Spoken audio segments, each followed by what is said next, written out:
Hello and welcome to Understanding the Times. In this webinar, we're going to seek to understand the times in which we live so that we may know what we should do as Christians in our generation.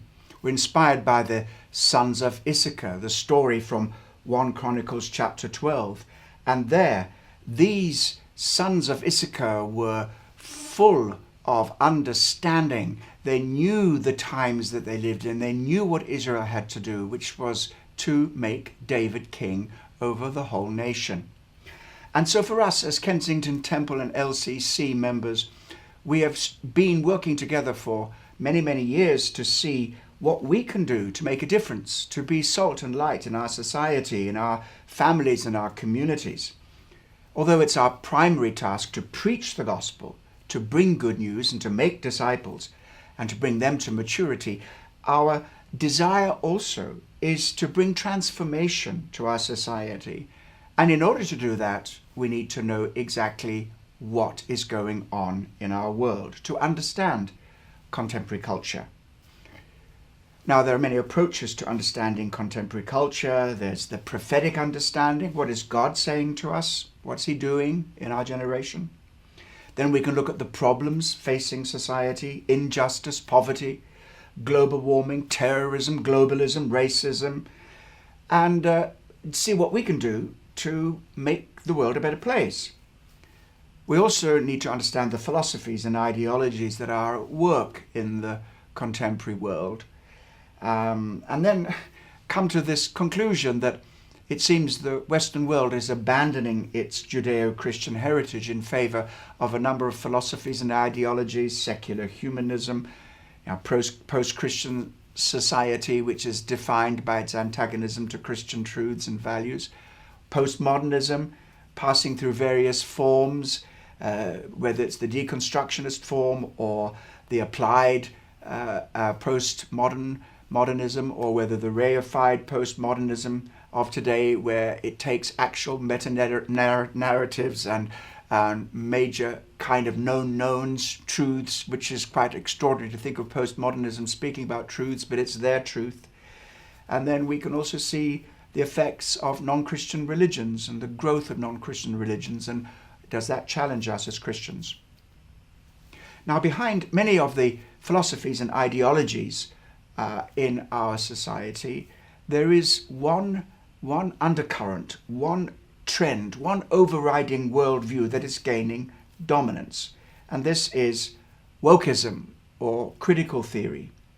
And what once began as a kind of mild form of political correctness has now hardened into an authoritarian social orthodoxy. And if we don't comply with this new social orthodoxy, then we are in trouble. We are liable to be deemed bad people, worthy of ridicule, shaming, even cancelling. J.K. Rowling is an example of somebody that they tried to cancel. There was a backlash after she tweeted support for a transphobic researcher, or transphobic in inverted commas. And this researcher believed that it was not possible just to call somebody who's transgender to say that they are truly women, true women. And that's controversial and perhaps hurtful for some, but it really led to a massive furore, and they would have cancelled J.K. Rowling. Of course, she's the author of that great Harry Potter series. They would have cancelled her if she had not had the money and the clout and the power to fight back. So, what is woke? Now, a woke person is somebody who's said to have woken up, of course, but woken up particularly to the need of social justice in relation to those who are discriminated on the grounds of race, sex, gender, sexuality, disability, and somebody who's actively working to eliminate discrimination. And so in many ways, I hope we're all woke in this sense that we are awakened to the discrimination and we want to do something about it. But actually, woke has come to mean something far more technical and something far more extreme than what I've just described. It's a hidden agenda. Actually, it's becoming less and less hidden. And it is behind so much that is going on in society that causes division and problems takes away freedom of speech, and is a threat to us as Christians, or at least a challenge to us as Christians, as Christianity is very much in view as being on the side of the oppressors. Robin DiAngelo, a well-known and highly influential critical race and social justice educator, writes, "Oppression involves institutional control, ideological domination, and the imposition of the dominant groups' share on the minoritized group. No individual member of the dominant group has to do anything specific to oppress a member of the minoritized group." Now, that's interesting. She goes on to say the societal default is oppression. There are no spaces free of it.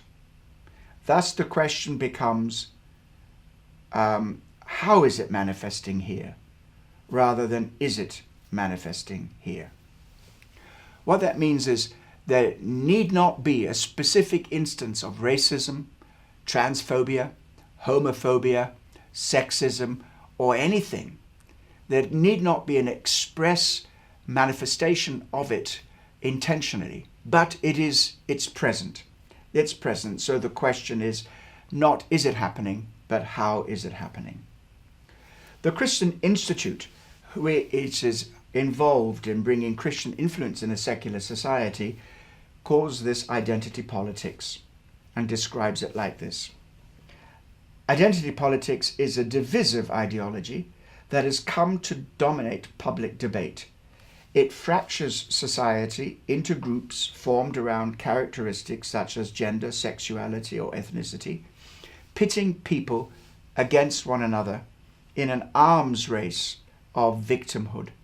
It also shuts down debate, expressing anything but the most socially liberal views on issues such as transgenderism, homosexuality, or abortion makes you unfit for any public office or platform.